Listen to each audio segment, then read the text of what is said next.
Di dalam kehidupan kita sebagai seorang muslim, minimal 5 kali dalam sehari semalam kita mendengar seruan untuk mendirikan solat yang disebut azan.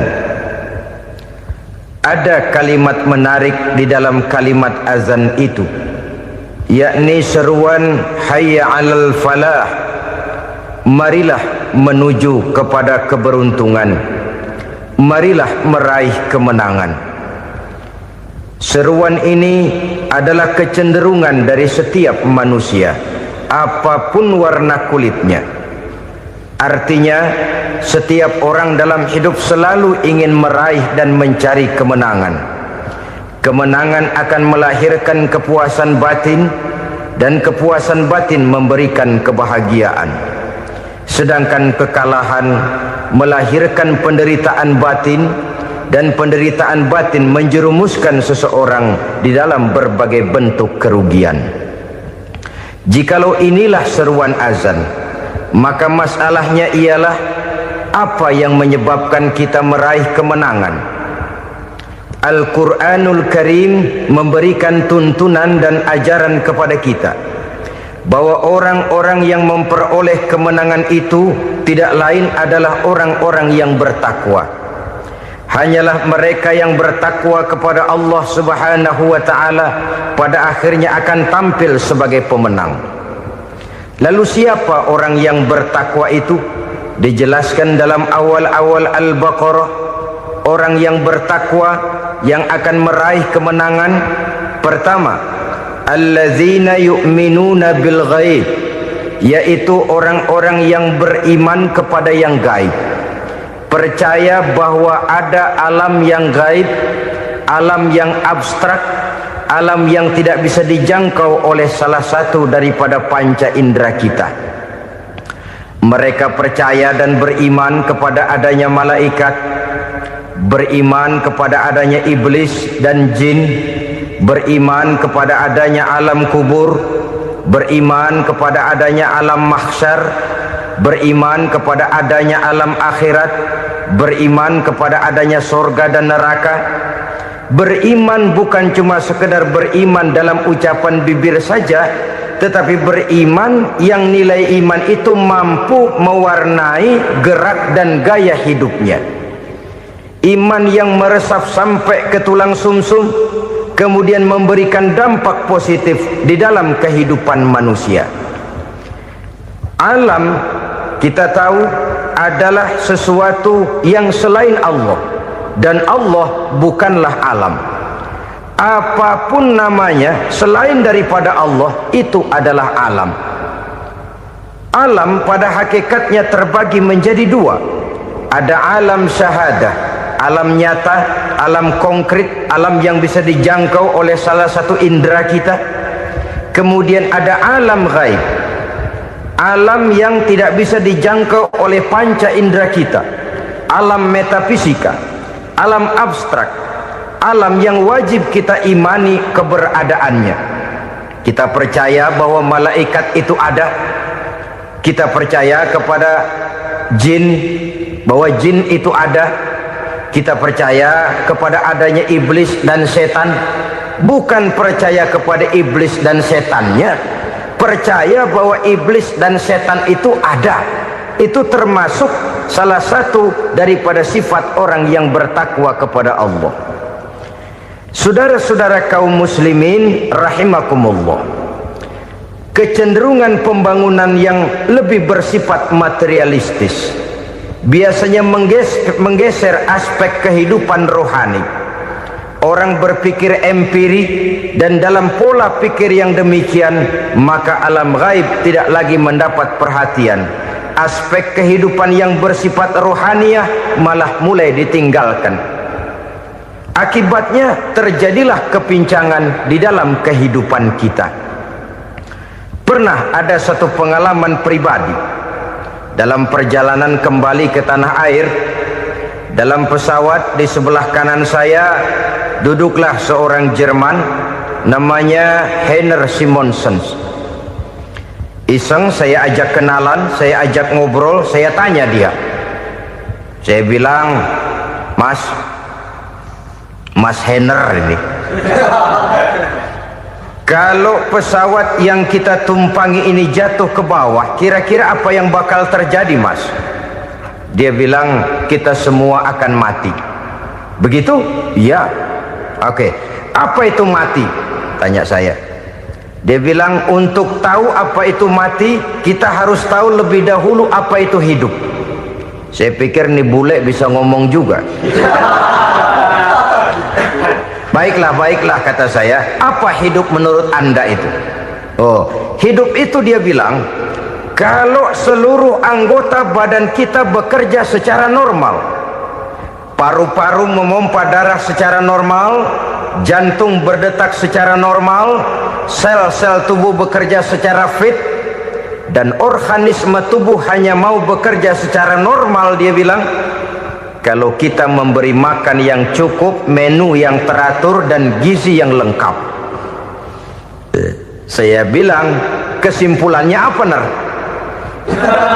Dia jawab, hidup adalah dari tangan ke mulut. Life is from the hand to the mouth, kata dia. Hidup adalah dari tangan ke mulut. Jadi masalah hidup tidak lebih daripada masalah isi perut. Orang pergi pagi, pulang sore, peras keringat, banting tulang, perut yang dibelain. Saya bilang, you are wrong. Sampean salah, Ner. Kamu orang Islam bukan? Bukan. Pantas. Kenapa saya salah? Dia bilang, ya jelas salah. Salahnya di mana? Kamu ini manusia. Kalau hidup cuma dari tangan ke mulut, saya bilang, kambing di kampung saya juga begitu pikirannya, Ner. Itu kambing di kampung saya, asal perutnya kenyang, sudah hidup dia. Perkara besok bagaimana, lusa prospeknya macam mana, bulan depan ada apa, kambing nggak pernah mikir. Di kampung saya kambing juga pikirannya begitu. Kamu Kristen ya? Tadinya. Loh kok tadinya, lalu apa sekarang kamu ini? Dia bilang, sekarang saya netral. Saya tidak beragama, tapi saya percaya kepada Tuhan sebagai pencipta alam.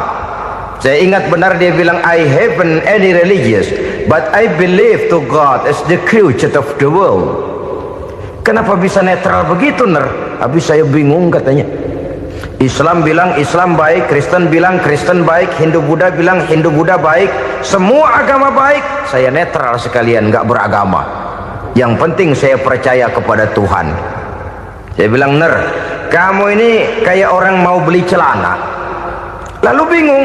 Yang satu bilang Levi's bagus, yang satu bilang Blue Jean hebat, yang satu bilang Wool England hebat. Celana ini hebat, celana itu bagus, celana ini hebat, semua celana bagus, kamu bingung. Akhirnya netral, tidak pakai celana. Itu juga salah. Saya pikir-pikir, kemudian saya melihat bahwa dua pola berpikir Henner ini nampaknya sudah mulai menggejala di lingkungan masyarakat bangsa kita. Disadari atau tidak, secara jujur kita harus berkata, dua pola pemikiran Henner ini mulai berkembang di tengah masyarakat bangsa kita. Pertama, pola pikir materialisme. Hidup adalah dari tangan ke mulut. Masalah hidup tidak lebih masalah isi perut. Itu yang perlu dibela, dan disitulah arti kehidupan. Pergi pagi, pulang sore, peras keringat, banting tulang untuk mempertahankan perut. Kalau sudah kemari cara orang berpikir, maka buat apa percaya kepada yang gaib? Untuk apa sholat? Untuk apa puasa? Untuk apa zakat? Untuk apa menghadiri majelis taklim? Tanpa kepercayaan kepada yang gaib, hidup berjalan menurut alur empiris dan materialis. Kalau sudah ke sana cara orang berpikir, biasanya orang lalu cenderung menghalalkan segala cara. Hanyalah orang yang percaya bahwa akhirat ada, hanyalah orang yang percaya bahwa alam kubur itu ada, hanyalah orang yang percaya bahwa malaikat itu ada, hidupnya akan lebih terarah dan terkendali. Karena kepercayaan kepada yang gaib, yang merupakan fase daripada kehidupan setelah hidup yang sekarang ini, mewarnai gerak pribadi seseorang di dalam dia melakukan kegiatan hidupnya. Pola berpikir materialisme, disadari atau tidak, mulai menggejala di lingkungan masyarakat bangsa kita. Hidup tidak lebih dari urusan tangan ke mulut, mulut ke tangan, tangan ke mulut. Asal perut sudah kenyang, hiduplah sudah. Perkara bagaimana prospek hari yang akan datang, bagaimana akhirat, tidak jadi persoalan. Ini yang oleh Nabi diperingatkan, ad-dunya sijnul mu'min wa jannatul kafir. Dunia adalah penjara bagi orang beriman dan surga bagi orang kafir. Dulu di zaman Belanda hadis ini pernah disalah tafsirkan, disalah artikan, digunakan sebagai senjata untuk mengkebiri dan membuat impoten umat Islam. Sudahlah umat Islam gak usah macam-macam, kata Belanda. Dunia ini kan penjara buat orang Islam, surga buat orang kafir. Di penjara jangan bertingkah.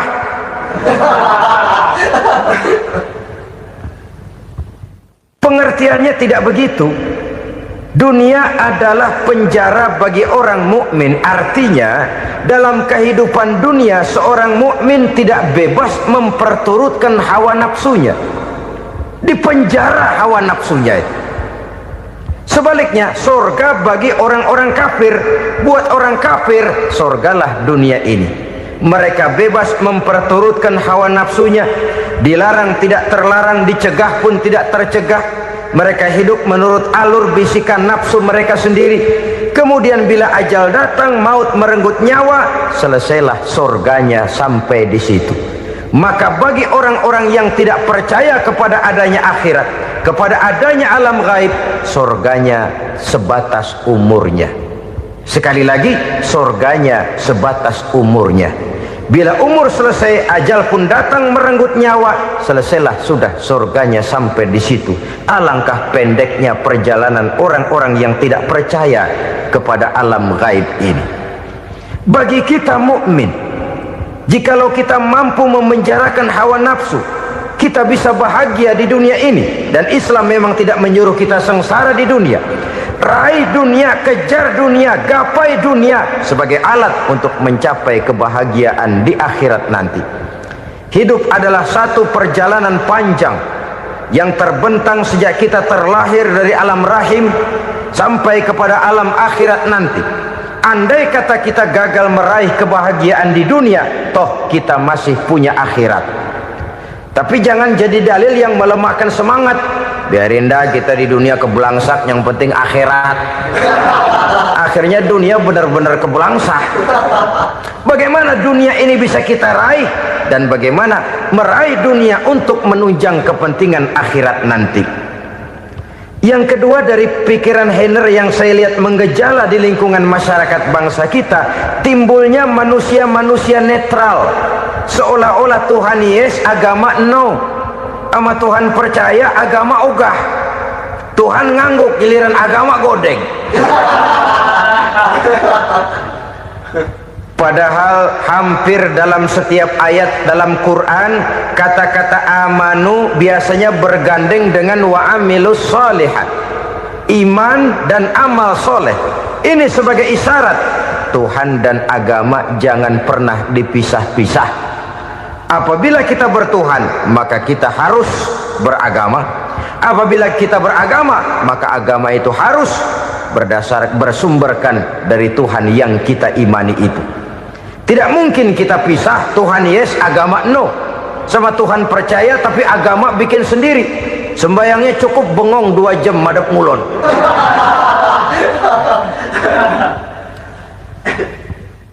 Saudara-saudara kaum muslimin rahimakumullah.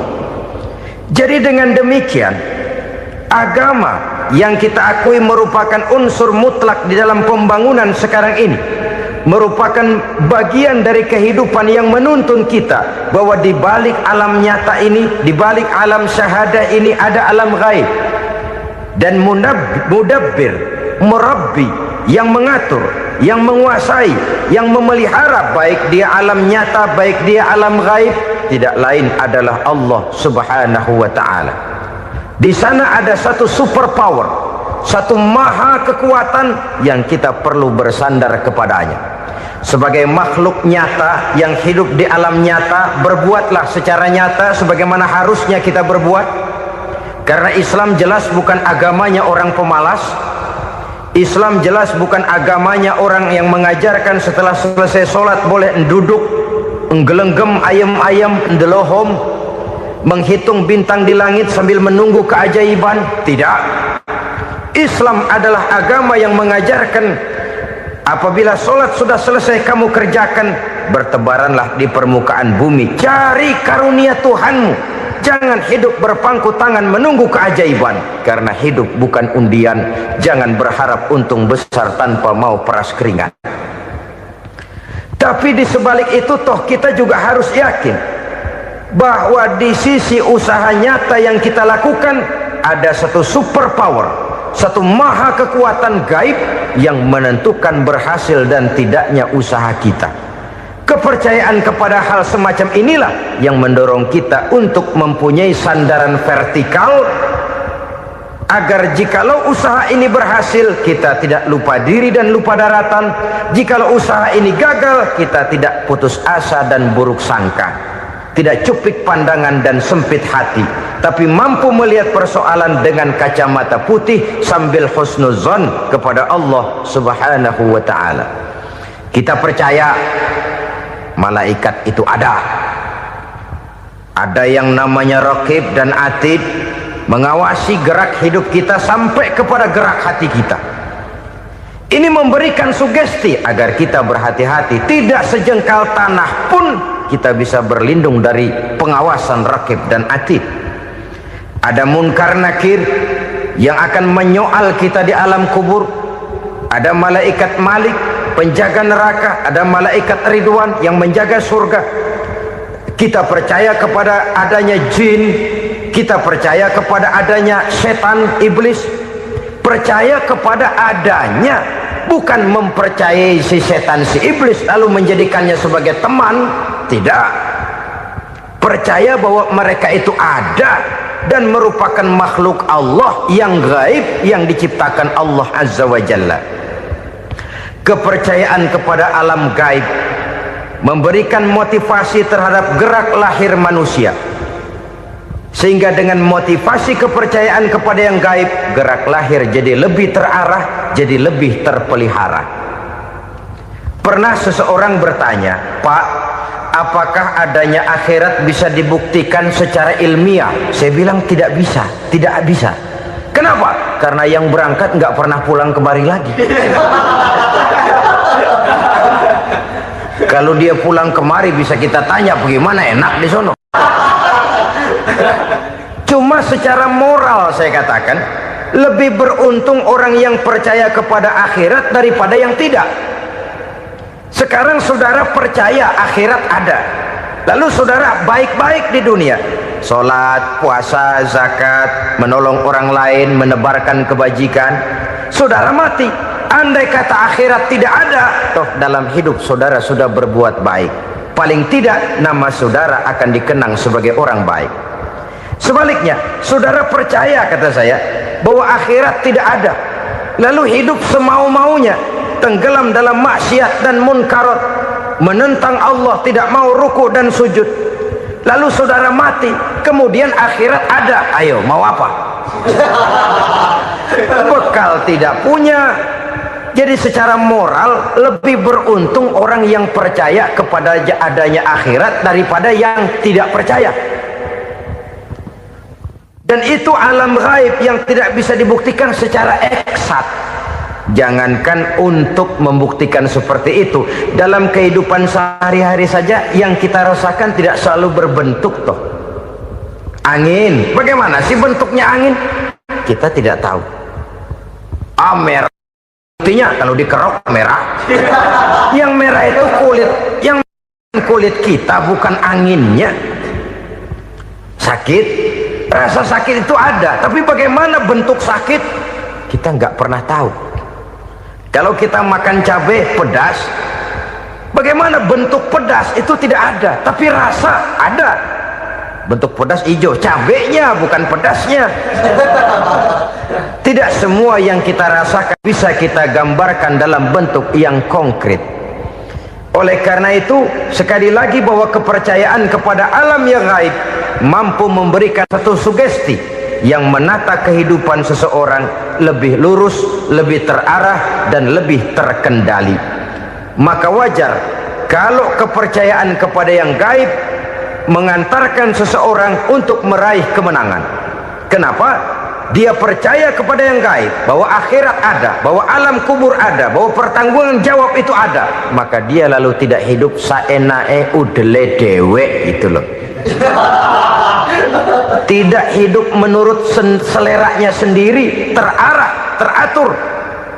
Ini cirinya yang pertama. Orang bertakwa yang akan meraih kemenangan, mereka beriman, mereka percaya kepada yang gaib. Bahkan hal-hal konkret saja selalu berangkat dari yang gaib.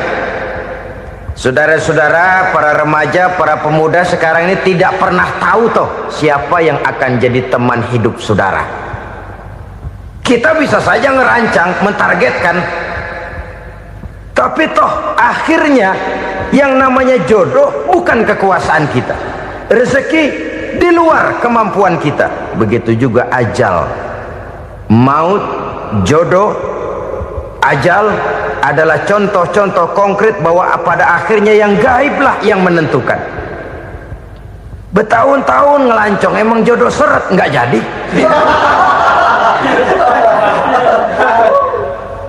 Begitu kenal baru setengah malam nginep ditangkap hansip kan. Hal-hal semacam itu kadang-kadang kita berpikir suuzon, gilet, perempuannya cakep banget, lakinya rebek amat. Memang begitulah jodohnya. Memang begitulah jodohnya. Saudara hadirin ma'asyiral muslimin yang saya hormati, jadi hal-hal yang konkret saja kita yakini sepenuhnya ditentukan oleh satu superpower yang gaib itu tadi. Dari sanalah segala ketentuan itu berangkat dan kesanalah segalanya akan kembali. Maka kepercayaan kepada yang gaib meluruskan gerak hidup seseorang dan itu akan mengantarkan dia kepada meraih kemenangan. Satu. Yang kedua, wa yuqimuna shalah.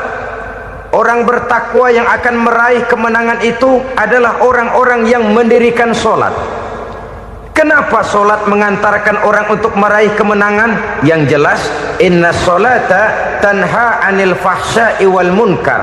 Sholat mampu mencegah manusia dari perbuatan keji dan munkar. Banyak filsafat hidup yang terkandung di dalam sholat ini. Sejak kita wudhu sampai kita menghadap ke arah kiblat, sampai kita melakukan gerak-gerak sholat, bacaan-bacaan yang ada di dalam sholat, lalu sampai kepada mengucapkan salam. Banyak filsafat hidup yang terkandung di dalam sholat. Umpamanya saja, setelah takbiratul ihram mulai kita dengan sholat dalam posisi berdiri, diajarkan dalam kitab-kitab fikih agar kita melihat ke arah tempat sujud. Ini kan filsafat kehidupan. Kalau kamu sholat dalam posisi berdiri, lihat tempat sujud. Jangan sholat mata jelalatan, sebab nanti bisa mengurangi kekhusyuan. Jadi wajar kalau yang dikatakan bahwa yang paling afdol adalah shaf yang di depan. Kenapa? Secara harfiah pengertiannya akan lebih mengundang kekhusyuan. Kenapa? Kalau kita di shaf paling depan di masjid umpamanya paling banter kita lihat tembok. Tapi kalau kita shaf di tengah atau di belakang, orang-orang di depan kita pun akan kelihatan. Yang bajunya loreng, yang bajunya genggang, yang bajunya macam-macam. Kita lihat, kadang-kadang kita pikirin, ada yang bajunya bolong. Kita sholat tapi dalam hati, nih orang bajunya robek yang nggak tahu apa. Ada saja hal-hal yang mengusik kekhusyuan kita. Oleh sebab itu diajarkan dalam posisi berdiri, lihat, arahkan pandangan matamu kepada tempat sujud. Ini kan filsafat kehidupan. Maksudnya apa? Kalau lagi diri lihat dong tempat sujud. Kalau udah di atas ingat dong sama yang bawah. Kalau sudah tinggi, ingat dong dari mana kamu berangkat. Kalau sudah berkuasa, bantu dong yang lemah. Kalau sudah kaya, santuni dong yang miskin. Kalau sudah alim, bimbing dong yang awam. Ini filsafat kehidupan. Dalam posisi berdiri, kau lihat tempat sujud. Ini akan melahirkan kepekaan sosial, di mana seseorang mau tahu kepada orang lainnya. Bagaimanapun kaya kita, tinggi pangkat dan jabatan kita, jikalau hidup hanya untuk kepentingan perut sendiri saja, rasanya belum membawa manfaat di dalam kehidupan kita. Tapi efek yang tertinggi sesungguhnya, solat mencegah manusia dari perbuatan keji dan munkar. Perbuatan keji dan munkar, walaupun kelihatannya mendatangkan uang, membawa keuntungan, tapi itu keuntungan semu, keuntungan sementara. Dengan menipu orang lain kita bisa dapat untung, tapi tidak membawa berkah, dan itu adalah kerugian besar dalam kehidupan kita. Maka untuk meraih kemenangan harus dimulai dengan membentuk kepribadian yang tegar, memiliki sandaran vertikal yang langsung kepada Allah Subhanahu wa ta'ala, dan itu hanya bisa kita tempuh melalui jalur ibadah formal yang sudah ditentukan Allah, yakni solat yang 5 waktu. Untuk memperkuat itu ada solat-solat sunnah, rawatib, nawafil sebagai terminal kontrol cadangan untuk memelihara stabilitas temperatur batin di dalam kita berhubungan dengan zat yang maha gaib, yaitu Allah Subhanahu wa ta'ala. Orang sering bertanya, Pak, itu tetangga saya nggak sholat, duitnya nggak habis-habis, Pak.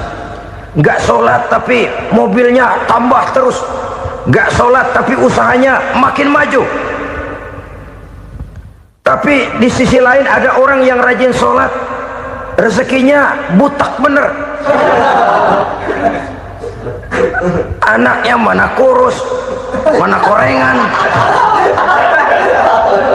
Saudara hadirin ma'asyiral muslimin rahimakumullah, harus saya katakan bahwa solat memang bukan untuk cari duit. Solat adalah sandaran vertikal kita kepada Allah.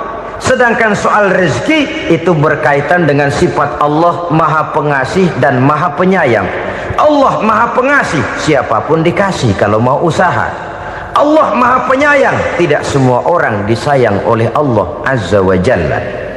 Dan belum tentu banyak harta itu merupakan nikmat. Mungkin juga istidraj. Artinya istidraj itu dikasih tapi diambulin, kalau bahasa Betawinya itu. Dikasih tapi diambulin, itu bukan merupakan nikmat sesungguhnya, lebih merupakan azab dari Allah Subhanahu wa ta'ala.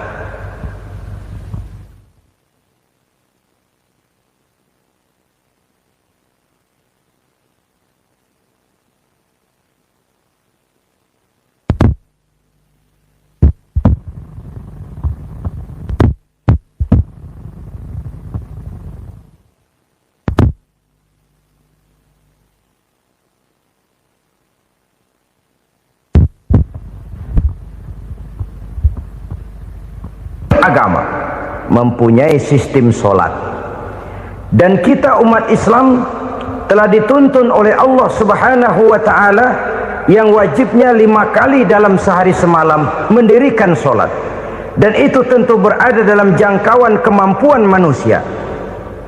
Pada awalnya barangkali kita memang merasa solat itu satu kewajiban, tapi semakin kita hayati makna, manfaat dan filsafat yang terkandung di dalam ajaran solat, semakin sampai kita kepada keyakinan bahwa solat adalah keperluan kita.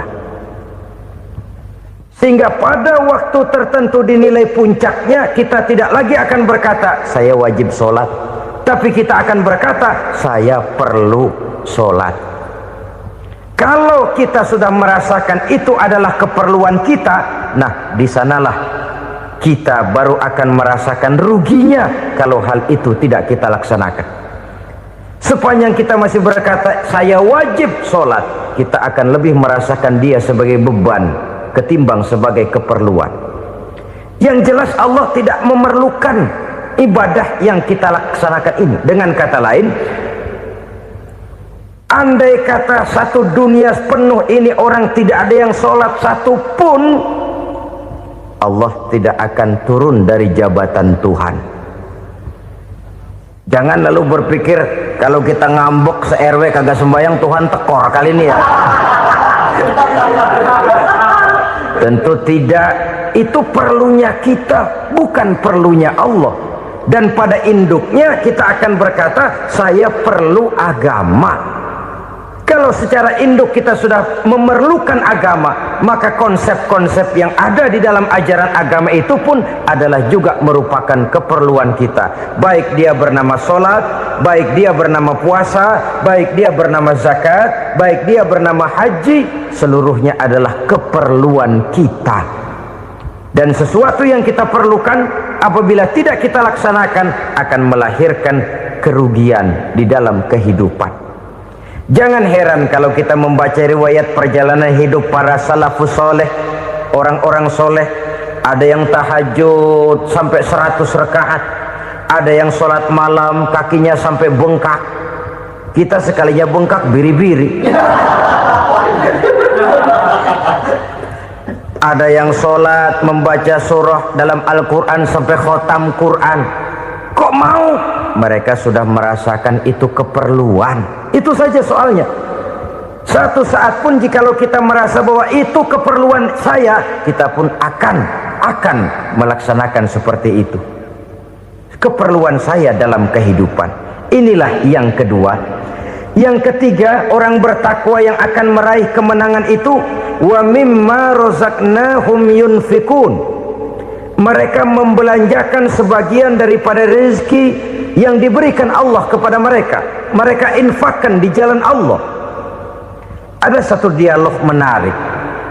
Satu hari seorang anak muda bertemu dengan seorang kakek-kakek yang sudah dikenalnya baik. Bertanyalah anak muda ini, "Kek, umur kakek berapa tahun?" 15 tahun, kata si kakek. Anak kakek berapa orang?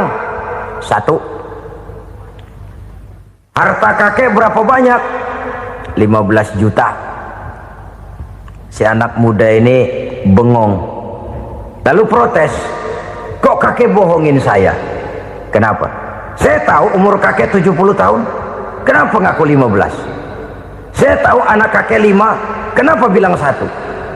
Saya tahu kakek miliuner, miliaran uang kakek. Kenapa ngaku cuma 15 juta? Begini, kata si kakek tadi. Benar, umur saya 70 tahun. Tapi dari umur yang 70 tahun itu baru 15 tahun terakhir ini saya merasakan ibadah kepada Allah. Meninggalkan maksiat, jauh dari segala macam munkarat. Maka yang 15 tahun inilah yang benar-benar saya rasakan sebagai umur saya. Benar anak saya 5, tapi yang 4 susah diatur. Cuman 1 rasanya nih yang bakal jadi si buah hati belahan jantung berlanjut cerita penerus sejarah. Cuma 1 ini yang saya harapkan, yang akan jadi anak soleh, yang akan membuat saya menerima pensiunan pahala. Kalau yang 4 apek dah, nggak ada harapan. Yang 1 nyekek botol melulu. Oh begitu, iya. Lalu kenapa kakek bilang harta kakek cuma 15 juta padahal saya tahu kakek uangnya miliaran, depositonya banyak? Ya karena 15 juta itulah yang saya ingat yang pernah saya belanjakan di jalan Allah. Saya merasa itulah harta saya yang sebenarnya. Yang miliaran yang saya simpan di bank kelak kalau satu saat saya mati akan jadi rebutan di antara anak-anak saya. Iya kalau anak saya soleh kayak yang 1 ini. Kalau yang 4 tadi udah tulen dia bakal berantem dah berebut tuh. Jadi 15 juta yang saya belanjakan di jalan Allah inilah yang saya merasakan benar-benar harta saya yang sesungguhnya. Dialog ini patut menjadi bahan renungan kita bersama. Diberikan kita umur 40, 50, 60, 70, 80. Berapa tahun dari umur yang diberikan itu yang jalan mulus, yang kita gunakan untuk melaksanakan ibadah? Banyak harta kita simpan di bank, di lemari, di dompet, di tas. Tapi berapa yang sudah kita depositokan di jalan Allah yang akan menemani kita di hari kita kembali nanti?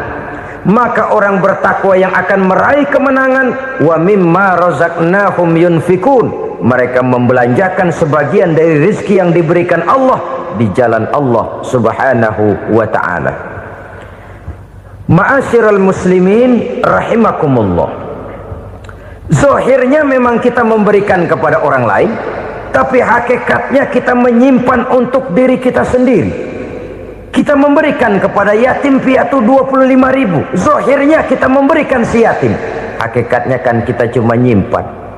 Saya berikan, titip kepadamu, ini untuk saya di akhirat. Kau boleh belikan baju, kau boleh belikan untukmu makan, kau boleh bayarkan sekolahmu, ini untuk saya. Hakikatnya kita nyumbang masjid 1 juta, zahirnya kita berikan kepada panitia masjid, tapi hakikatnya kan cuma titip 1 juta ya untuk saya di alam kubur nanti.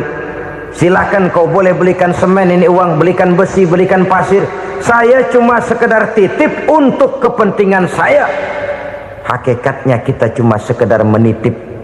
Sebagaimanapun pada hakikatnya, apapun yang kita miliki dalam kehidupan kan cuma sekedar hak guna pakai, bukan hak milik mutlak. Harta kita, rumah kita, kendaraan kita, kebun kita, pabrik kita, hak guna pakai saja. Hak milik mutlak cuma untuk Allah subhanahu wa ta'ala. Saudara-saudara kaum muslimin rahimakumullah, ini yang ketiga. Kemudian yang keempat, orang-orang bertakwa yang akan meraih kemenangan, allazina yu'minuna bima unzila ilaika, mereka yang beriman, mereka yang percaya kepada apa yang telah diturunkan kepadamu Muhammad, ay Al-Quran, yakni Al-Quranul Karim.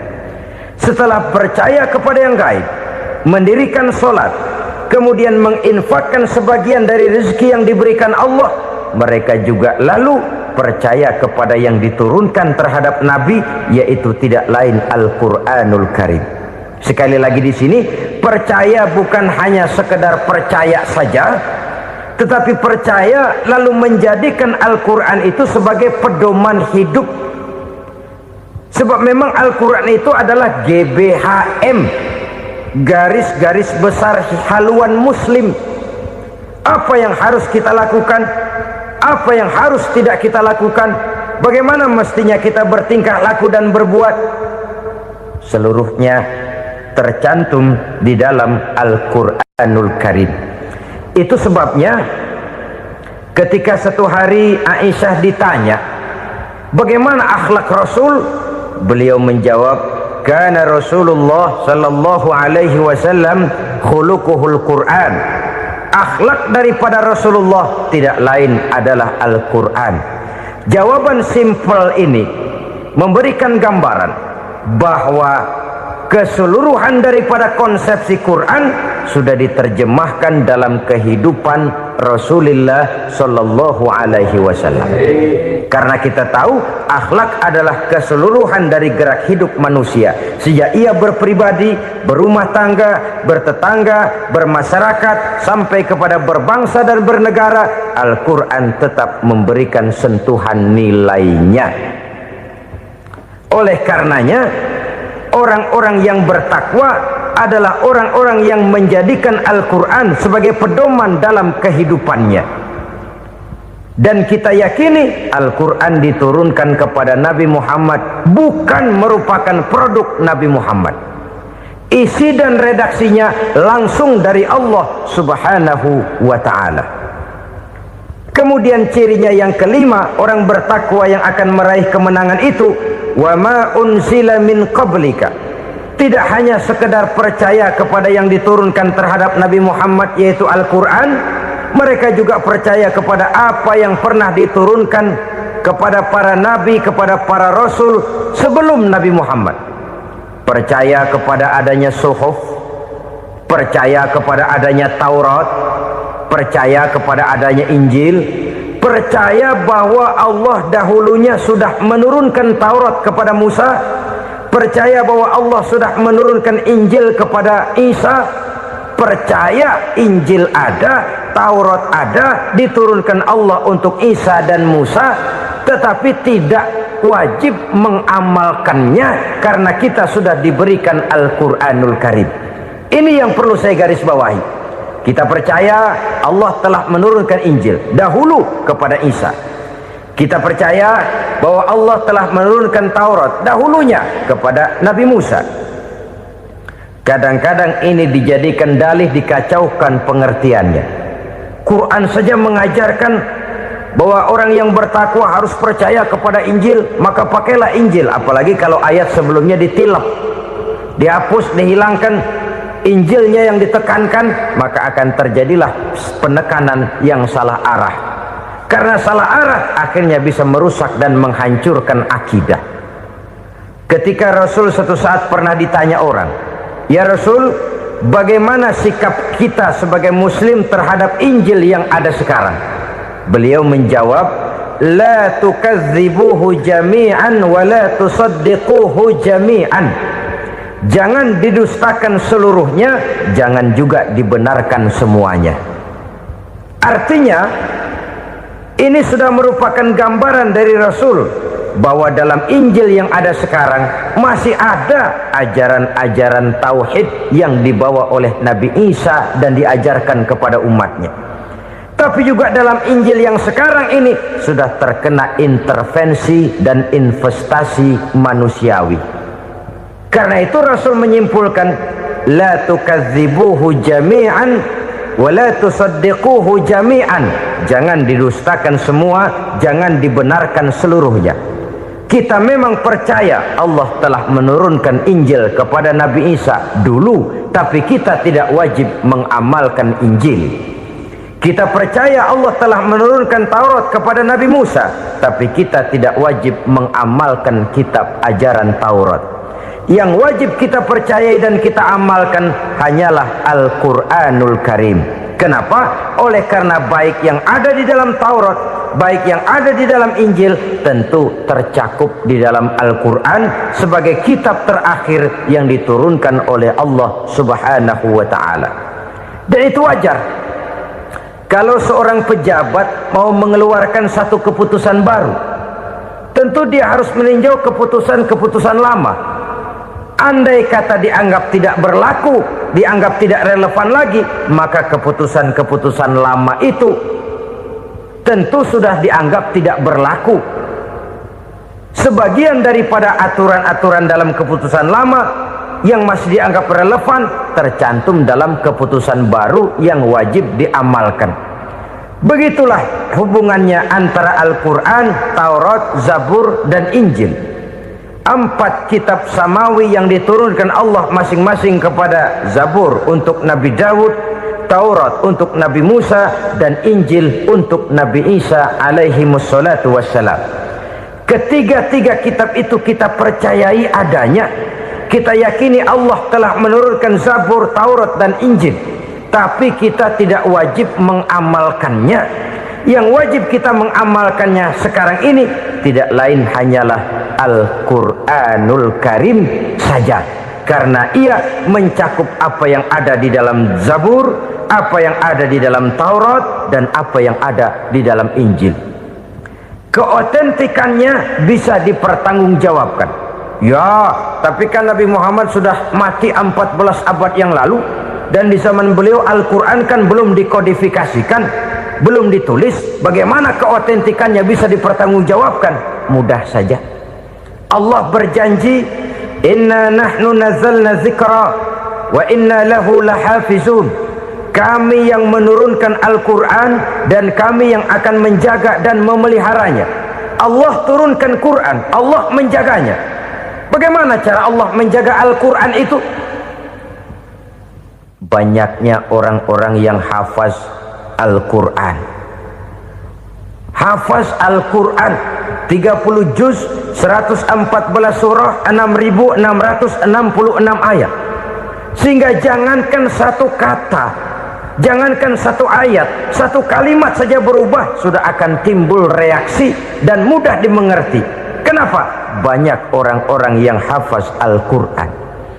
Sedangkan pada setiap akhir tahun biasanya malaikat Jibril selalu mengadakan checking terhadap ayat-ayat yang diturunkan pada waktu itu. Di zaman Nabi sendiri sudah ada usaha kodifikasi. Dan yang lebih luar biasa lagi, sampai hari ini tidak seorang pun mampu membuat satu ayat saja semacam Al-Quran. Ke bahasa manapun dia diterjemahkan, naskah aslinya tetap ikut, rujukan dasarnya tetap ada. Berdasarkan itu, maka tidak mungkin terjadi penyelewengan terhadap atau pemalsuan terhadap ayat-ayat Al-Quranul Karim. Kesuciannya, keotentikannya, kemurniannya bisa dipertanggungjawabkan. Ma'asyiral muslimin rahimakumullah. Oleh karenanya, konsepsi dasar daripada ajaran Islam ini memang tidak lain adalah Al-Quran dan Sunnah. Isi daripada agama Islam yang merupakan iman, Islam dan ihsan, konsepsi dasarnya tidak lain adalah Al-Quran dan Sunnah Rasulullah Sallallahu Alaihi Wasallam. Maka yang kita perlukan sekarang ini adalah terjemahan Al-Quran di dalam kehidupan kita. Dengan demikian, maka gaya kehidupan yang lebih Qurani itulah yang kita dambakan. Kita perlu memang terjemahan Quran dalam bahasa Inggris, dalam bahasa Belanda, dalam bahasa Jepang, tapi yang lebih kita perlukan adalah terjemahan Quran di dalam kehidupan kita. Konsekuen, tidak memanipulasi, ringan sama kita jinjing, berat sama kita pikul. Jangan kalau lempengan ayat Quran tuh kira-kira enak diamalin, keras teriakan kita. Giliran kira-kira ayat Quran itu mukul kepala kita sendiri, diam kita. Itu ciri yang pernah disindir Allah dalam awal-awal Baqarah juga. Ciri beragamanya orang yang munafik. Kullama adha'a lahum masyawfih, kata Allah, wa iza azlama alaihim qamu. Apabila terang mereka jalan, apabila gelap mereka berhenti. Artinya kalau kira-kira di Islam nguntungin, rame-rame pada teriak Islam. Tapi ketika diminta untuk berjuang, ketika dituntut untuk berkorban, rame-rame mengundurkan diri. Nasib agama tidak ubahnya seperti daun pisang yang dikait orang di tepi jalan lantaran tak berpayung di ketika hari hujan. Manakala hujan usailah sudah, daun itu pun dicampakkan di tepi jalan, diinjak pula orang nan lalu. Artinya orang menjadikan agama cuma sebagai lipstick, decoration only, tidak konsekuen. Hanya pada saat-saat kelihatannya Islam membawa keuntungan, rame-rame orang teriak-teriak tentang Islam. Tapi jikalau diminta berjuang, jikalau dituntut untuk berkorban, biasanya rame-rame juga mengundurkan diri. Jangan heran kalau mayoritas hitungan kita, tapi minoritas peranan kita.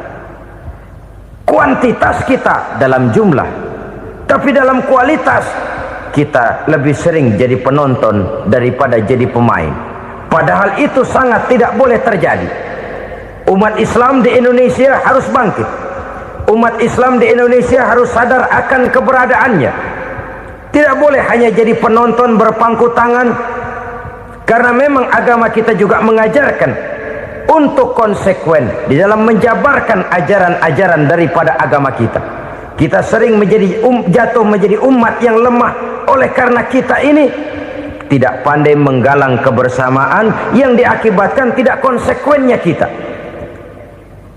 Diistilahkan bahwa umat Islam di dalam menggalang kebersamaannya itu harus seperti orang main sepak bola.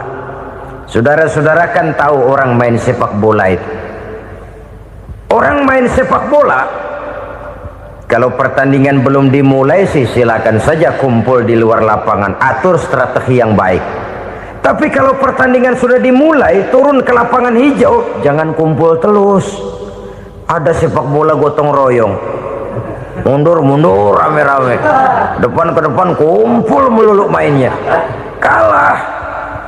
Orang main sepak bola itu ya harus ada penyerang tengah, harus ada penjaga gawang, harus ada strikernya, harus ada kiri luarnya, kanan dalamnya yang jadi backnya. Posisi boleh bermacam-macam, tapi yang penting saling ngoper untuk menggolkan gawang lawan. Begitulah umat Islam ini. Boleh ada yang jadi pejabat, boleh ada yang jadi pengusaha, boleh ada yang jadi petani, silakan ada yang jadi seniman, ada yang jadi penyair, ada yang jadi artis sekalipun.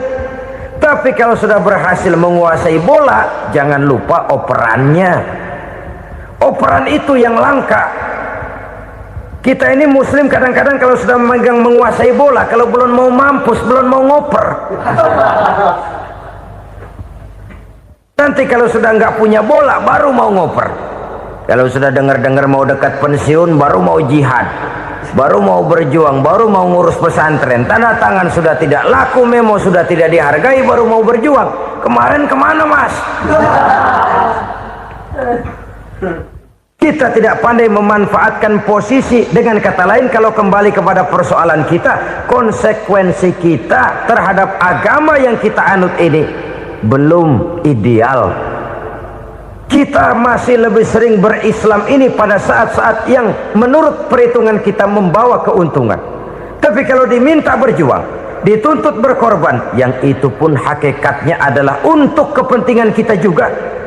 Allah tidak pernah menuntut kita untuk jihad bagi kepentingan Allah, itu tidak.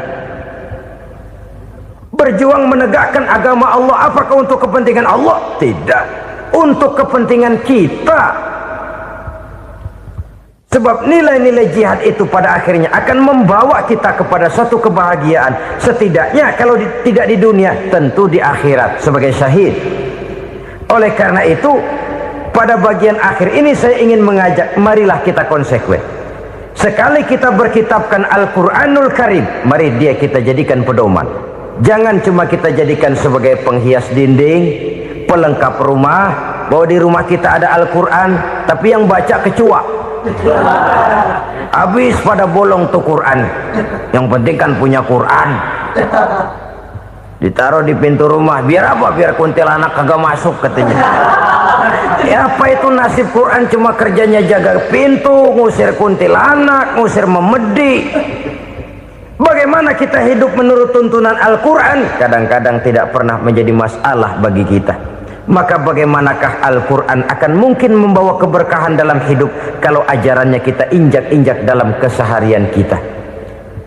Mewujudkan gaya hidup yang lebih Qurani, itulah yang akan kita rintis di dalam kehidupan kita, bertahap, step by step, menurut kemampuan yang ada pada kita. Jika jalan ini tidak bisa kita selesaikan, percayalah akan ada generasi penerus yang akan melanjutkan usaha dan cita-cita mulia itu. Jadi percaya kepada Taurat, percaya kepada Injil, sekedar percaya Allah dahulunya sudah menurunkan itu, tapi kita tidak wajib mengamalkannya. Kenapa?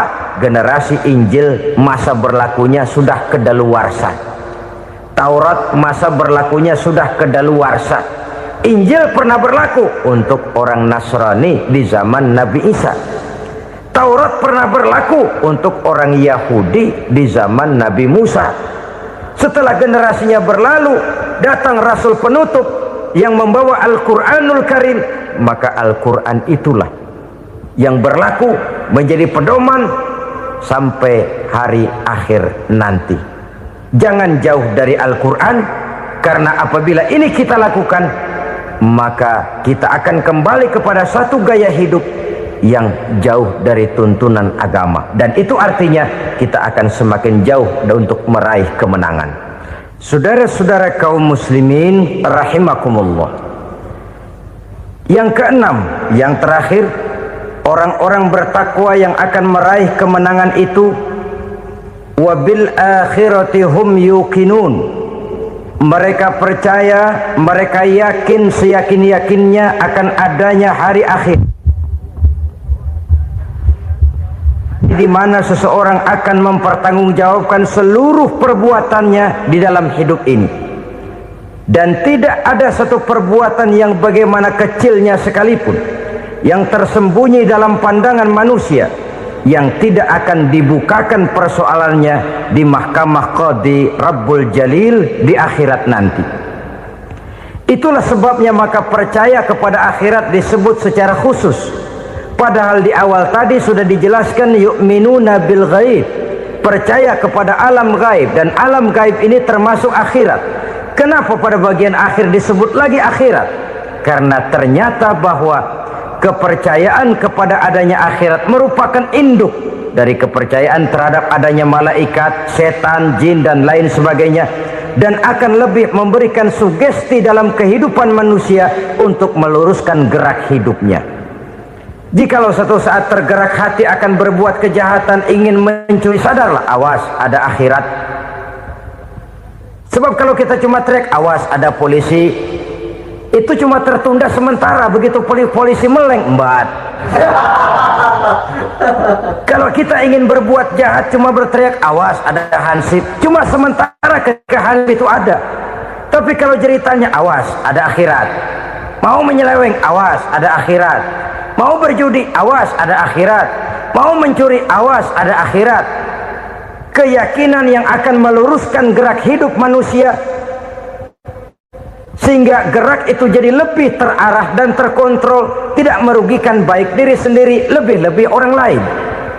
Ternyata bahwa kepercayaan kepadanya adanya hari akhirat sanggup menjadi sumber daya kontrol dari kehidupan manusia, sehingga ia tidak terjebak dalam perbuatan maksiat dan munkarat. Saudara-saudara kaum muslimin, inilah saja yang kita bicarakan pada pertemuan kali ini. Semoga Allah subhanahu wa ta'ala memberikan kekuatan zahir dan batin kepada kita untuk dapat meraih kemenangan dengan beriman kepada yang gaib, mendirikan solat, membelanjakan sebagian dari rezeki yang diberikan Allah, percaya kepada Al-Quran, beriman kepada kitab-kitab yang diturunkan sebelum Al-Quran, lalu meyakini adanya hari akhirat. Saya percaya kepada sesuatu yang saya mengerti, sesuatu yang boleh dipelajari sejak TK sampai perguruan tinggi, sejak anak-anak sampai kakek nenek. Saya bukan percaya kepada sesuatu yang saya tidak mengerti tapi yang harus saya percaya. Saya justru percaya kepada sesuatu yang memang saya mengerti. Saudara-saudara, demikianlah bahwa Tuhan dalam Islam adalah Tuhan yang terbuka, rasional, boleh dipelajari sejak kakek-kakek sampai anak-anak, sejak TK sampai kepada perguruan tinggi. Lalu yang kedua, masih menurut kata dia, saya adalah pengagum Amerika, dia bilang, sebagai penegak hak-hak asasi manusia, sebagai pahlawan demokrasi yang pagi-pagi sudah mencanangkan di dalam dia punya Declaration of Independence bahwa semua manusia dilahirkan sama, all men are created equal. Saya kagum dengan itu, sampai pada satu saat menurut cerita dia, saya berada di New York, saya mau masuk sebuah restoran, saya tertegun ketika saya akan masuk. Di pintu restoran itu tertulis white only, white only, hanya melayani kulit putih. Artinya sing kulite ireng minggir. Saya gelo, saya nelongso, bahasa Inggrisnya. Katanya all men are created equal, semua manusia dilahirkan sama. Lah ini kok tegel-tegele, kok sampai hati bikin tulisan hanya melayani kulit putih. Sampai saya melihat dalam Islam ini betapa si kulit putih dan si kulit hitam duduk saling berdampingan. Masjid menjadi simbol semangat kebersamaan mereka. Siapapun masuk masjid, buka sepatu.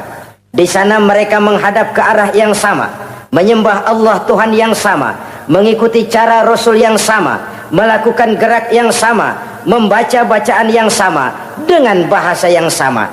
Persaudaraan seperti inilah yang lama saya dambakan. Ini kenapa saya memilih Islam. Saudara-saudara kaum muslimin, saya ingin menggunakan cerita ini sebagai pengantar bahwa salah satu misi Islam memang membebaskan manusia dari ras diskriminasi. Nabi menyatakan, innallaha la yanzuru ila suwarikum wa amwalikum, walakin yanzuru ila qulubikum wa a'malikum. Sungguh Allah tidak melihat tampangmu, Allah tidak melihat potonganmu, Allah juga tidak melihat hartamu. Yang Allah lihat adalah hati dan amal perbuatanmu. Islam membebaskan manusia dari ras diskriminasi. Dari manapun orang datang, apapun warna kulitnya, dari suku apapun ia dilahirkan, akidah mengikatnya dalam satu persaudaraan yang mesra, persaudaraan Islam. Nilai manusia dengan demikian bergantung kepada ketakwaannya. Takwa, seperti kita tahu, adalah bahasa Quran yang sudah menjadi bahasa kita. Sedemikian sering kalimat ini dipakai, sampai-sampai ia mengalami pergeseran dari arti yang sebenarnya. Takwa, sejauh yang kita baca dari peninggalan para ulama kita, mempunyai konotasi imtithalul awamir wajtinabun nawahi, melaksanakan seluruh yang diperintah Allah dan meninggalkan semua yang dilarangnya. Apa perbedaan prinsipnya? Kalau melaksanakan perintah itu sesuai dengan kemampuan, tapi menjauhi larangan itu mutlak. Enak kalau ada ayat jauhilah larangan Allah semampu kamu, enak. Yang semampu kita itu melaksanakan perintah, tapi kalau sudah meninggalkan larangan mutlak.